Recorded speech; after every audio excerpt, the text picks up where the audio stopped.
So mga tol, marami po ang nalinlang ni Ryan Garcia. Buong akala kasi ng karamihan na paglalaroan lang siya ni Devin Haney at dudumnahin lang sa loob ng 12 rounds. Pero kabaliktaran po ang nangyari mga tol, dahil 3 beses pong pinabagsak ni Ryan Garcia itong si Devin Haney kahapon at nanalo via majority decision.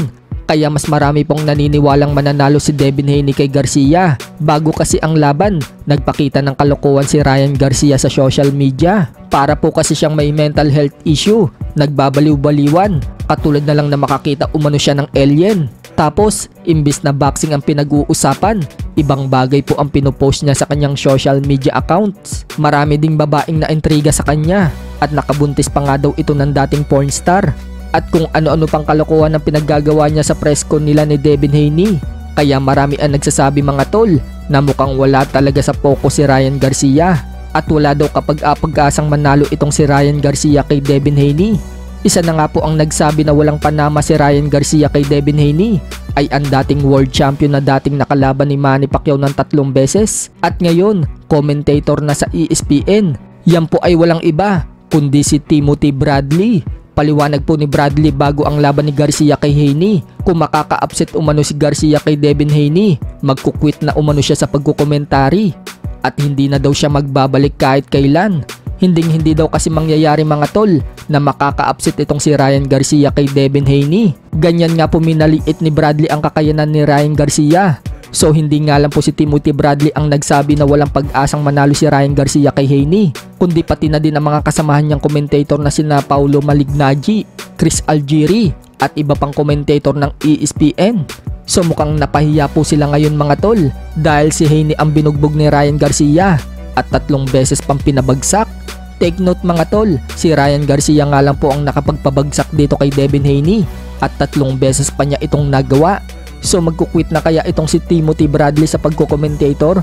Ano sa tingin nyo mga tol? Kaya mahirap talaga magsalita ng tapos. Pwede kasi magbago ang resulta sa boxing, lalo pat kung ang kalaban mo ay may punching power katulad ni Ryan Garcia. Samantala, ito naman po ang ribat ni Ryan Garcia at tatay ni Ryan Garcia kay Timothy Bradley, Chris Algieri, Paulo Malignaggi at iba pang commentator.